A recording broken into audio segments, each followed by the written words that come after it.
también entra en esta regularidad de la correlación negativa entre movilidad y desigualdad.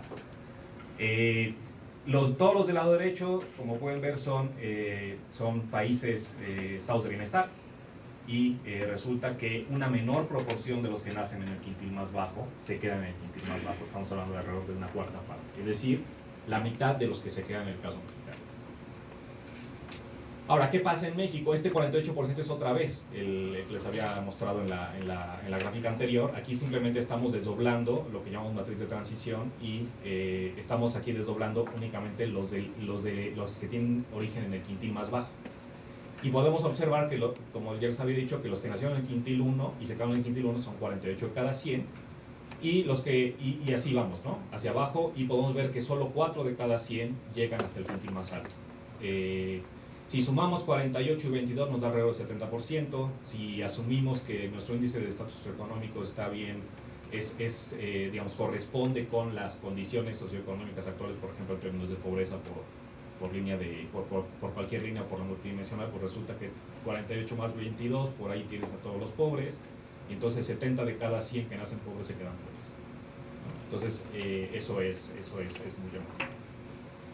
Quisiera más ahí subrayar, esto es dramático, ¿no? Es decir, es casi una sociedad esclavitaria, donde tienes que 7 de cada 10 que nacen pobres se quedan. Y eso, pues, ahorita vamos a ver algunas que todavía van a ser más de eso. Este es el otro extremo, es decir, los que nacen en el quintil más alto y donde acaban. Entonces ahí vemos que 52 de cada 100 que nacen en el quintil más alto acaban en el quintil más alto, y si sumamos el 26 que sigue, pues resulta que prácticamente 80 de cada 100 se quedan digamos, de la mitad para arriba, en la parte alta de la distribución.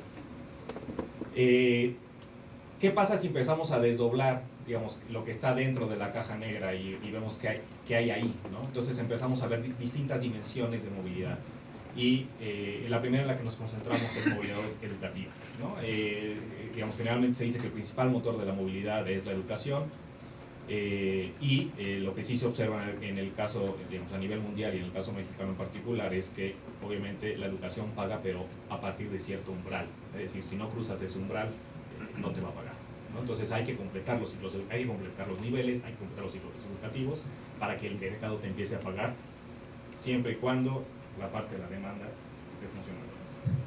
Pero los resultados en términos de movilidad educativa, ¿qué nos dicen? Las opciones de alcanzar mayores niveles educativos no se han ampliado lo suficiente, el origen no condiciona el logro para niveles básico y medio, en el caso mexicano, pero sí condiciona el logro para preparatorio y nivel superior, que son los niveles con más ingresos relacionados, es decir, son los que están, digamos, ahí es donde te paga el mercado, ¿no? En esos niveles altos. Pues ahí tenemos un cuello de botella que no hemos logrado superar. En términos absolutos estamos mejor, tenemos mayores niveles de escolaridad en México con relación a la generación de nuestros padres, pero lo que sí está condicionando nuestro logro en los niveles altos es el hecho de haber nacido en hogares donde nuestros padres tenían niveles bajos de educación.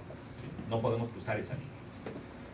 Esto es la educación de los de origen más pobre, en términos de los quintiles de estatus socioeconómico, y como pueden ver, ahí está el cuello, es decir, tienen sin estudios, primaria incompleta, primaria y secundaria, ahí están prácticamente todos, ¿no? Es decir, solo 11% cruzan la línea de preparatoria y universidad. Solo 5 de cada 100 acaban en profesional. Ahora, en el otro extremo, pues se voltea, literalmente, es decir, ¿quién alcanza preparatoria y profesional de los que nacieron en el quintil más alto? Pues prácticamente el 72%, ¿no? Y si sumamos la secundaria, pues nos da prácticamente 9 de cada 10. Si te regresas nada más, sí me gustaría enfatizar este tema porque me parece que es quizás refleja muy bien pues, probablemente lo que estamos viviendo hoy en las calles. Es decir, una persona que nace en un hogar pobre, casi a lo más que llega es a primaria y se descargan pues, hasta secundaria, pero si nomás vamos hasta primaria son 33 más 28 más 11, te dan como el 80%. Y resulta que los sueldos o las posibilidades de ingreso de la gente que llega a la primaria pues es muy bajo. Entonces, el hecho de que la gente pobre solo pueda llegar hasta primaria hace casi automáticamente que va a tener un bajo ingreso. En otras palabras, lo que estamos viendo es el cuello, que significa una educación básica de baja calidad que no permite a esas personas de bajos ingresos que nacen en un hogar pobre poder acceder a una preparatoria o incluso a una universidad, más que muy poquitos. Entonces, sí, ahora sí la siguiente, perdón, Roberto, por favor. Y por el contrario igual, ¿no? Es decir, la gente que tiene mejores ingresos, seguramente porque tiene más estudios, sus hijos pues no van a estudiar por menos de prepa y por lo tanto reproduce esos ingresos altos. Pues no quiere decir, hace un rato veíamos que la gente más ingresos difícilmente cae, y uno dice, bueno, pues a lo mejor tiene muchas redes, etc. Bueno, parte sí es eso, pero parte también es esto. O sea, ya el mínimo que vas a hacer de educación hace que ya de por sí vayas a estar en unos niveles de ingreso mayor. No sé si me estoy explicando.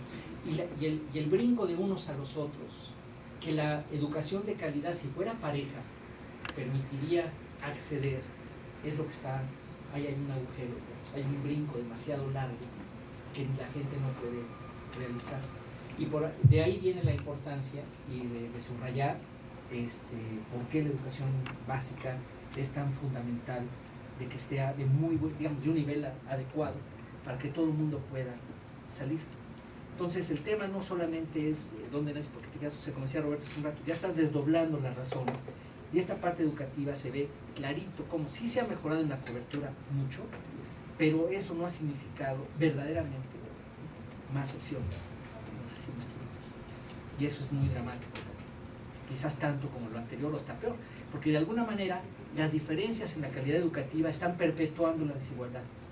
Es un poco como yo lo diría, ¿no? Las diferencias en la calidad educativa están perpetuando la desigualdad. Ya está que no. Por eso es que la parte educativa a nivel básico es tan central. Gracias. Sí, a fin de cuentas la educación es, digamos, las condiciones de competencia de las personas, ¿no? Y ya si nos vamos a ingreso, el ingreso es la realización en sí, o la ocupación, ¿no? Es una proxy de la realización socioeconómica, es decir, cuánto me capacité, y en términos ocupacionales dónde estoy parado en términos de estatus o en términos de ingreso. Justamente hace la semana pasada, ¿no?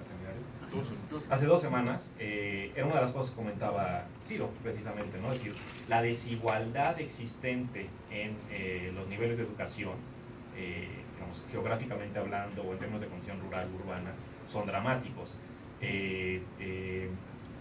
Si observamos, por ejemplo, todo este estudio está basado en documentos de trabajo hechos por investigadores. Ahí nosotros simplemente intentamos integrar todo.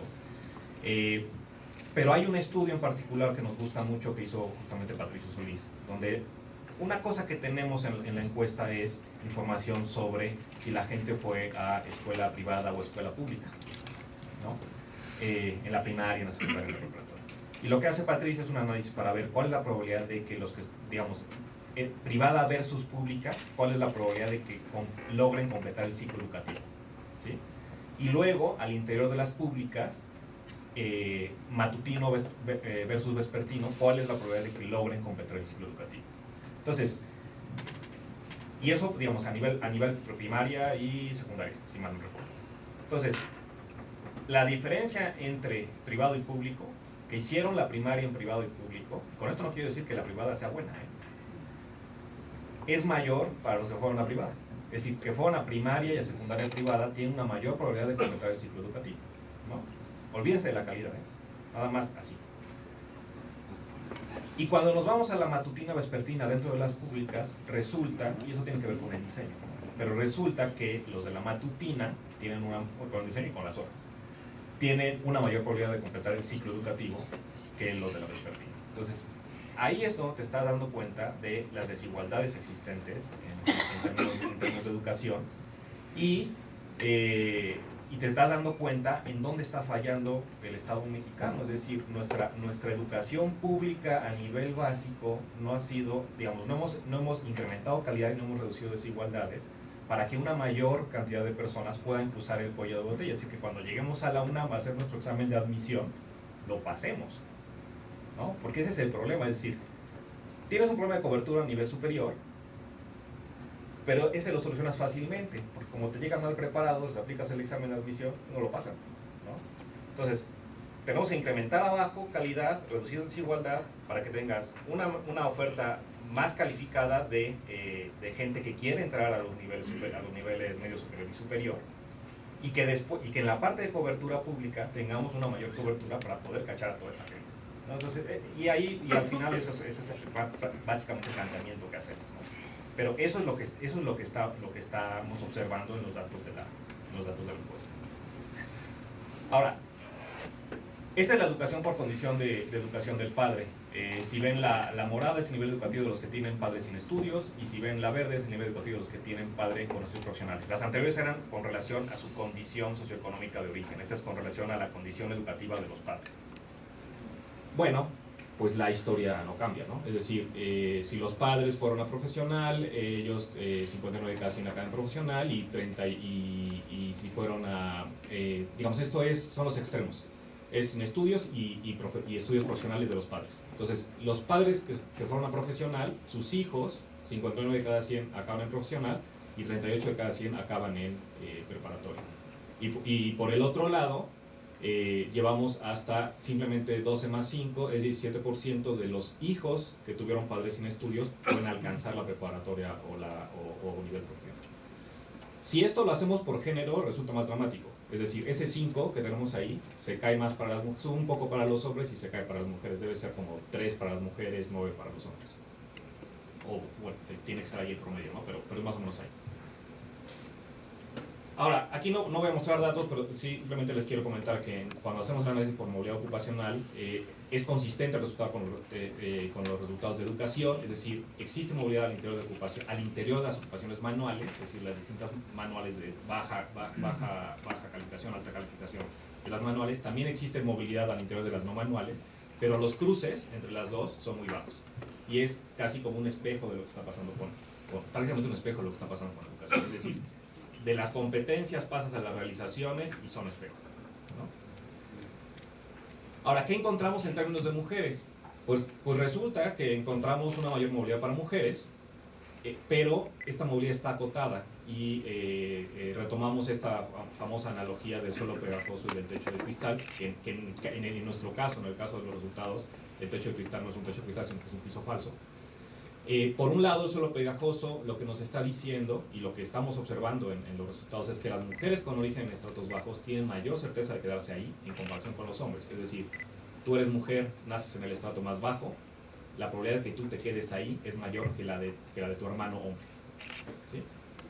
Y por el otro lado, en el otro extremo, el techo de cristal, o más bien el piso falso, lo que nos está diciendo es que las mujeres que nacen en el quintil más alto tienen mayor probabilidad de caer de quintil que tus hermanos hombres, ¿sí? Entonces, eso es lo que al final hace, sobre todo la parte de arriba, la probabilidad de moverse de los hombres, ¿no? Es decir, la parte mala de la historia, no tanto la parte buena. Ahora, cuando hacemos análisis en perspectiva, ¿qué observamos? Que hay una inmovilidad potencial, es decir, existe una asociación entre el nivel educativo del padre del entrevistado, su educación y las expectativas educativas que tienen hacia sus hijos. Cuando hacemos un análisis particular, lo hizo Ebarceo del CIDE, sobre ninis, analizamos el perfil de los ninis, y lo que observamos es que provienen de hogares donde las expectativas de educación sobre los hijos son bajas. Luego hay un estudio que está apoyado en un estudio de Miguel Sekeli, donde hace una comparación entre expectativas y probabilidad de logro educativo. Resulta que las expectativas son más altas que las posibilidades de logro educativo que los padres asignan a sus hijos. Y finalmente, esta parte de protección social, lo que estamos observando es que el origen marca diferencias en el acceso a seguro médico, en este caso particular acceso médico por parte del trabajo. Aquí no hay análisis, aquí simplemente estamos viendo, digamos, un tabulado, y eso es lo que estamos observando. Y Y después de esto decimos, bueno, esto es movilidad prospectiva, ¿no? Y entonces decimos, bueno, pero ¿qué tenemos que, dicho todo lo anterior, qué tendríamos que hacer para lograr una mayor movilidad social en México? Y aquí ya, en términos de la discusión que se plantea en el informe, ya en distintos foros nos han dicho que estamos muy enfocados al lado de la oferta, lo cual siempre hemos aceptado. Acaba de salir un estudio del Cabinet en Reino Unido hace poco sobre, dice, el título es algo así como todo aquello que debería hacer el gobierno para lograr mayor movilidad social. Y son 9 puntos, si mal no recuerdo, y todos son por el lado de la oferta también. Entonces ahí no solo nosotros estamos olvidando el lado de la demanda, sino que también en el Reino Unido lo están olvidando, aunque ellos están en otra condición, ¿no? Claramente. Pero nosotros lo que identificamos son 2 condiciones. Una condición necesaria, es decir, tenemos que hacer igualdad de oportunidades y de condiciones de competencia, y por otro lado tenemos que hacer asegurar una condición valga la redundancia, una condición de aseguramiento, es decir, mecanismos de protección que eviten que la condición socioeconómica en desventaja se herede, ¿sí? Ustedes imagínense que tienen personas, digamos que están en estratos bajos, que son vulnerables o desprotegidas, digamos que no tienen acceso a protección social, niños, y llega cualquier choque adverso, un gasto catastrófico en salud, por ejemplo, y toda la inversión que podría tener esa familia, ahorrar todo eso que tenía planteado para utilizar en inversión, en capital humano en los niños, se lo puede llevar el choque adverso, y eso va a hacer que la barrera se mantenga ahí y que no puedan cruzarla. Eso independientemente de que a lo mejor es una familia que está en una zona rural, aislada, donde la escuela que tienen ahí no va a tener ni siquiera la calidad suficiente para llevarlos más arriba, ¿no? Pero digamos, la parte de desprotección social sí es muy importante hacia adelante, porque eso puede generar, digamos, costos que después literalmente se hereden. ¿Cómo alcanzamos estas condiciones? Aquí planteamos, digamos, eso es un cuadrante donde planteamos 4 dimensiones. Una tiene que ver con intervención temprana, es decir, nutrición, suficiencia de calidad, acceso efectivo a salud, guarderías de calidad, todo este tipo de cosas. Esto no lo hicimos nosotros, esto es de Coneval, de Coneval y de UNICEF. Recientemente sacaron este reporte de pobreza, de población de 0 a 17 años versus población total. Y lo que podemos observar ahí es que la pobreza, independientemente de cómo se mira, si ustedes analizan el reporte, es muy interesante, se lo recomiendo. Si lo analizan por carencias, o lo analizan por pobreza multidimensional, o como ustedes quieran, resulta que la pobreza en la población de 0 a 17 años, la proporción de población de 0 a 17 años en pobreza es mayor que la proporción de población total en pobreza, ¿no? Entonces, obviamente necesitamos intervenir en esa parte de la población y no estamos haciendo lo suficiente.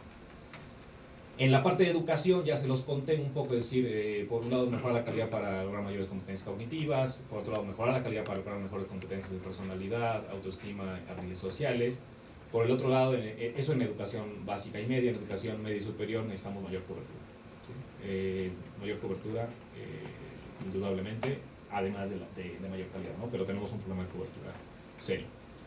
Aquí era lo que les comentaba Enrique al principio, es decir, la educación paga. Esto es con base en ENOE, segundo trimestre de 2012, y lo que hacemos es ver, bueno, por niveles de estudios, cuánto está ganando la gente, ¿no? Y ahí, como pueden ver, el brinco importante se da en,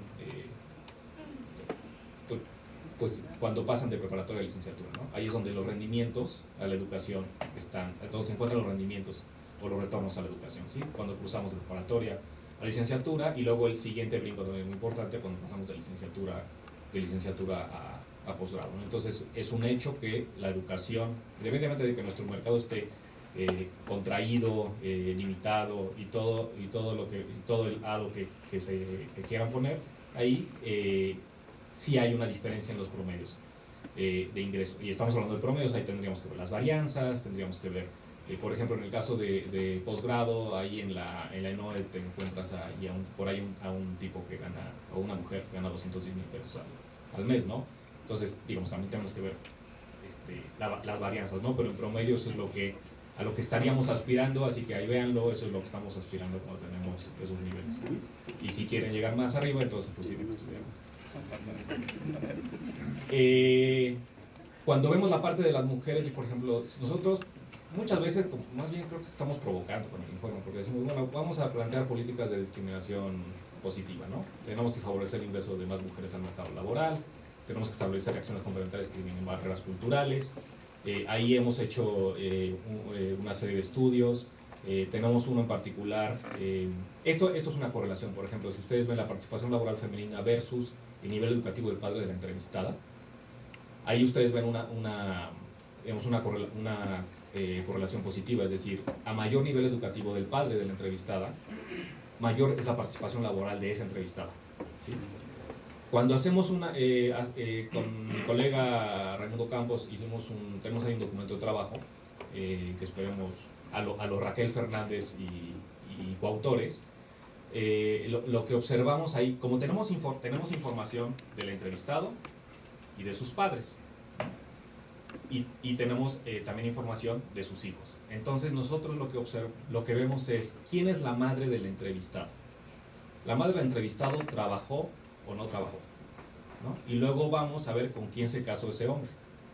Y el hecho de que, y lo que queremos observar es que el hecho de haber tenido una madre trabajadora, en cuánto incrementa la probabilidad de que te hayas casado con una mujer que trabaje, ¿sí? Son roles, ¿no? Es role models, ¿no? Entonces, ¿cuál es el rol que me está heredando mi madre y qué estoy aceptando yo como hombre en mi mujer, ¿no? Es decir, ¿quién va a participar laboralmente? Y eso también, y lo que observamos es importante, es decir, al igual que en el caso de Raquel Fernández y coautores y los resultados empíricos que también se han hecho para Estados Unidos y los estados empíricos que se han hecho también para Suiza y para Japón, nosotros también encontramos que el hecho de tener una madre trabajadora incrementa de manera importante el hecho de que tu mujer trabaje, ¿no? Y nosotros tenemos la ventaja que tenemos la información de los hijos, entonces lo podemos llevar hacia adelante, ¿no? Y ver si el hecho de haber tenido una abuela trabajadora cambia las preferencias de formación en los hijos, y resulta que también. Es decir, ¿qué tipo de información tenemos en la encuesta? Y les preguntas cosas como, por ejemplo, si no tuvieras dinero suficiente, ¿a quién enviarías a la escuela? ¿Al niño o a la niña? ¿No? Y ahí también les damos la opción de contestar que a los dos, aunque no tengan dinero, ¿no? O preguntas como, si tienes que asignar labores al interior del hogar, ¿a quién se las asignarías? ¿A la niña? ¿Al niño? A los dos por igual, ¿no? Y con eso podemos identificar cómo se está formando, digamos, cuál es el rol que le están asignando a los niños al interior de los hogares, y podemos identificar si lo que era su abuela está influyendo de alguna manera en esa educación que le están dando a los niños. Y encontramos que es importante. Entonces, ¿cómo le hacemos para cambiar los roles, los modelos de rol al interior de los hogares, tanto en intervenciones muy individualizadas, pero también en términos de política pública? Porque hay, digamos, le podemos llamar cultura o incentivos, como ustedes gusten, pero tenemos que alinear los incentivos para que la mujer, y no estoy diciendo que la mujer tenga que ir a trabajar, lo que estoy diciendo es que la mujer tiene que tener la opción de elegir ir o no a trabajar. Es decir, vamos a ser muy senianos en ese sentido, vamos a darle la opción, vamos a darle la libertad, muy a lo Berry, ¿no? Que tenga la libertad positiva, es decir, que no porque la Constitución diga que tengo derecho a trabajar, entonces tengo derecho a trabajar, no es cierto. Es decir, efectivamente tengo o no la posibilidad de trabajar. Entonces, démosle la opción efectiva a la mujer o a las familias de elegir qué es lo que van a hacer, si van a estar en el mercado laboral o no van a estar en el mercado laboral, ¿no? Y también por ahí es porque empezamos a meter la parte de la acción afirmativa, empezamos a solicitar que se revise esta parte de que ya se reformó, pero que yo creo que todavía se puede reformar más en términos de los periodos de lactancia, cuánto tiempo le están dando a la mujer para que pueda alimentar a sus hijos en el hogar, o que se traslade, pensando en la Ciudad de México, cuánto tiempo me toma trasladarme, etc. O cosas como por ejemplo, digamos, el efecto es, a fin de cuentas, tiene que ver con ingresos laborales. Si ustedes ven también en OE 2012, si ustedes ven mujeres versus hombres en OE segundo trimestre con posgrado, la mujer gana en promedio 14 y el hombre 18. Ahí teníamos 16, ¿no? Bueno, la mujer gana 14 y el hombre gana 18, ¿no? Entonces ahí algo está pasando que no estamos haciendo las cosas bien.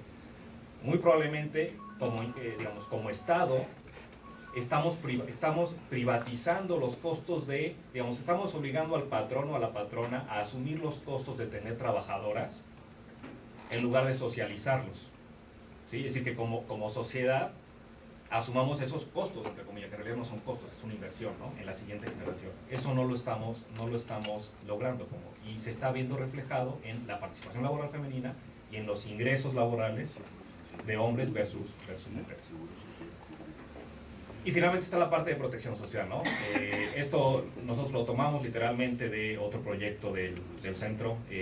Hay un libro blanco que se llama esto de reforma hacendaria y reforma al sistema de protección social, y el paquete en resumen lo que estamos proponiendo, no nosotros, sino los panelistas expertos y además nosotros, entre los que está Fernando, por ejemplo. Establecer mecanismo universal de protección social, acceso efectivo a la salud, seguro de vida de invalidez, pensión universal, transferencias actualizadas a los más pobres. La UNAM tiene su propuesta, el CEI tiene su propuesta, hay varias propuestas y las coincidencias son muy importantes, y simplemente falta que el gobierno se decida a dar el paso. El gobierno y las fuerzas políticas se decidan a dar el paso y se den cuenta en realidad de lo que vamos a lograr con una reforma hacendaria para poder obtener recursos, entre otras cosas, para un sistema de protección social, va a tener impactos positivos en el mediano y largo plazo. Esto es un tabulado también. Ahí, por ejemplo, observamos por condición de origen, con relación al estatus socioeconómico por quintiles, son los dos extremos. El amarillito, o no sé, por ser marrón, es los que nacieron en el quintil más bajo, y el verde son los que nacieron en el quintil más alto, y esa es la condición de aseguramiento, digamos, acceso al seguro médico por parte del trabajo, por condición de logro de origen y logro socioeconómico. Y ahí, como pueden ver, la gente que se cae, por ejemplo, es decir, los que nacieron en el quintil más alto y luego se cayeron a los siguientes quintiles, independientemente de que se hayan caído, sí, su condición de aseguramiento médico sigue siendo distinta a los que nacieron en el quintil más bajo. Eso tiene dos posibles explicaciones. Una, la manera en que se construyó el índice de estatus socioeconómico, que no está capturando esta dimensión. No necesariamente está capturando esta dimensión. Y por el otro lado, pero algo muy significativo de esta gráfica es como los que sí llegaron hasta arriba, aquí estamos aplicando los ponderadores y todo, los que sí llegaron hasta arriba, que estaban hasta abajo, tienen un alto nivel de condición de aseguramiento. Es decir, ahí tienes a muchos trabajadores que se insertan en el mercado y que tienen acceso a IMSS o cualquiera de estos sistemas, ¿no? IMSS, TENEX, todos estos. Entonces, esto es lo que nos muestra cómo, independientemente de dónde acabamos, es el 84. Independientemente de dónde acabemos, si hablamos de los primeros 4 quintiles, resulta que la condición de origen de todos modos nos marca en términos del acceso a seguro médico, ¿no? Independientemente de que hayamos avanzado. Sí, pero también te dice que es muy importante estar en el seguro social. Sí. ¿O no? Sí. Es decir, te está reflejando digamos, yo lo veo como que te está reflejando uno de los efectos de lograr el ascenso es insertarse en el mercado formal, ¿no? Sí. Digamos, yo lo veo como que te está reflejando uno de los efectos de lograr el ascenso es insertarse en el mercado formal, ¿no? Y eso es clave, y sobre todo es clave si lo vemos en el contexto del planteamiento de universalizar el sistema de protección. Bueno, hasta ahí llegamos. Obviamente esto es un resumen, está el informe, y estamos en contacto todo el tiempo con la gente que está interesada para poder discutir más sobre los detalles. Muchas gracias.